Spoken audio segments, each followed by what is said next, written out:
I don't know if you heard in the pregame, but I am from North Carolina, so I don't know who I made angry in production to have to sit down after a North Carolina, after a Charlotte loss. But congratulations on your win. Coach, you took over in January. How have things been different than you've expected so far in taking over this management job? Well, first of all, I was very flattered that NYCFC was thinking about me to be their new head coach. So I was very happy, and I've been happy ever since, because I joined them in January, went to California to do the preseason, and took off with the guys and the new staff, and we connected really well, and I feel very at ease and very respected. So I'm very happy here. Could you have imagined, back in January when you took the job, could you have imagined such a successful first year for you? Hey, I know we're still in playoffs, right? So we can't just talk about the ending of the season just yet, but could you have imagined how successful your debut season would be with NYCFC? Well, thank you for the compliment, but success is measured in several ways. Obviously, the most obvious ones are cups and prizes, but for me, that's part of the story. So we're still hoping that we can be that successful at the end of this playoff season. But in general, it's mainly about the growth of the squad and the togetherness of the team. The dressing room was very open-minded and very open to the coaching style and the ideas that I brought with me. And you could see throughout the season how the team has grown, and that's the biggest thing I would say for my project so far. Now, Coach, the MLS Cup playoffs to start are a unique system with a best of three. It's not an aggregate. It's not a home and an away. How do you best prepare your team for that type of system?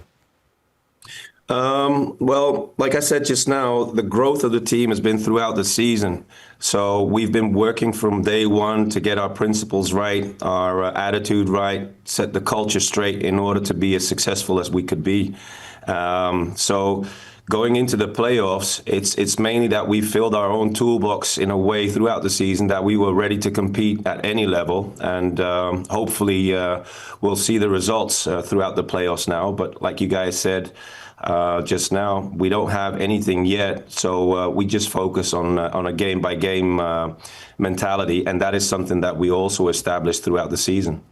Now, Coach, in my preparation for Game 1, where you guys won, NYCFC had less than a 30% chance to win that game, is what I was seeing online. So that brings into the conversation this bulletproof mentality that you have brought to this team. I want to learn more about that. Where did that come from? How have you implemented and shared that mentality with your players?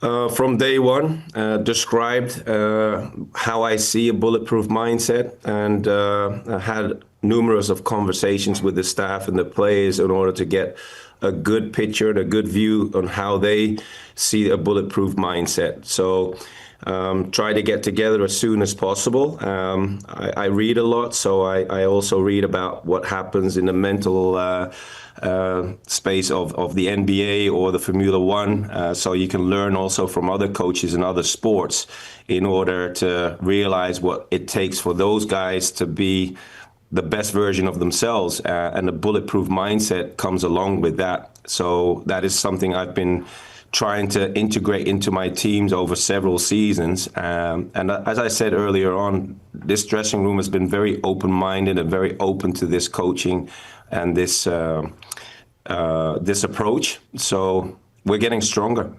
Is there, you spoke about Formula One, NBA, is there a coach or a principal in F1 that you most look at that kind of influences you the most? I'm very intrigued by the Formula One with a couple of drivers.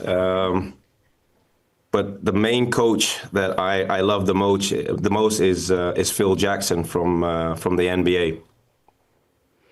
I love that. I love taking the inspiration from different sports, because I think it really helps bring more of a different mentality, which I think is different. So I love being able to hear that. Coach, could you go more into what a bulletproof mentality actually means to you and how you communicate that to the team. What does that mean in matches?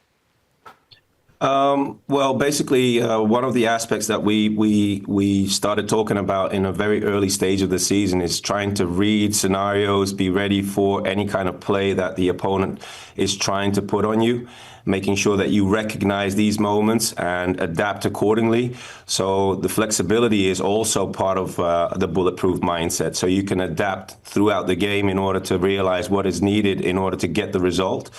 And the thing that we talk about the most is the love of the game, because what I always tell my boys is just be ready. If I call you at 3 a.m. And we have to go out and play in the rain or on turf or wherever we need to play, we're happy to play anywhere. If the environment is hostile, if there's a lot of spectators, a lot of fans in the stands that want you to lose the game and put pressure on you, enjoy this type of pressure, because it has to take us to the next level and stick by our principles no matter what. You said, hey, if we have to play through rain, it could be raining in New York City this weekend. It's already raining this morning. Yeah. So looking ahead to game 2, you guys do have a very quick turnaround from game 1 to game 2. We saw Alonso Martinez and Matt Freese were really stepped up in this game in game 1 for you guys. How important are they going to be in this second matchup over the weekend? And what really needs to be the difference for you guys to get the win? Well, obviously the first win in Charlotte was massive. These two guys have played a massive part in this game. But like I mentioned a couple of times already, these are key figures in a dressing room that we've created that take the responsibility and also put that out on the pitch. Alonso made one of his best goals throughout the season, I think, and Matt Freese was very solid when we needed him, because we conceded quite a few set pieces unnecessary. But his hands were like glue on Tuesday night. So he came out, showed good character, good personality, and helped the team at certain moments in the game in order to create rest and stability. So that is something that we'll need going into game 2 again. But the great thing about my dressing room is that we all respect each other, take care of each other. So I expect somebody else will be there on Saturday if needed. But for us, the game-by-game mentality is going to make the difference in order to get the job done. Now, Matt Freese, real quick, can I ask more about him and what's really impressed you about him? Because we've seen him start to take that leading goalkeeper role for the U.S. men's national team. Yeah, very impressive. I remember back in January when we met for the first time. It was after he came back from a camp from the U.S. national team. He was very curious about me, and I was very curious about him. So we had some great conversations back in California about leadership and a growth mindset in general, and how we could help each other to go and grow to the next level. And Matty is very specific on the things that he's looking for, and he's very aware of what I might be able to do for him in order to get him to the next level. And that's been our conversation since day one. It's great to see how he's grown throughout the season. Very mature, great personality, and also taking it beyond our own building to the national team. He became the #1 throughout the season and played very consistent. And it's so interesting to see when he has to respond to both worlds, because expectations are similar, but still also a lot different compared to each other. And he's handling it quite well. Coach, I have like 20 questions in my mind I want to ask you, but I got to get to this next one. Much has been made about New York City FC not having their own stadium. It's been a big deal for a long time, but that is all changing. You can see the skeleton of the stadium being built right on the water. In 27, it's supposed to open. What do you think will change for the club when those doors finally do open for NYCFC's own stadium? Oh, it's going to be massive. Obviously, we're looking forward to it, but I would say the fans are even looking more forward to it, because the way they support us in Citi Field and at Yankee Stadium is massive. But once the doors open to our own home, you'll see that's the next step in a beautiful future for our club. So we're all looking forward to this moment. But until then, it's about building the strongest possible roster, being more successful throughout the seasons to come.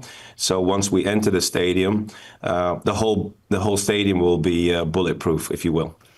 Well, Coach, we appreciate your time. Thank you so much, and best of luck this weekend against Charlotte. I can't say that for you, but I do hope you do.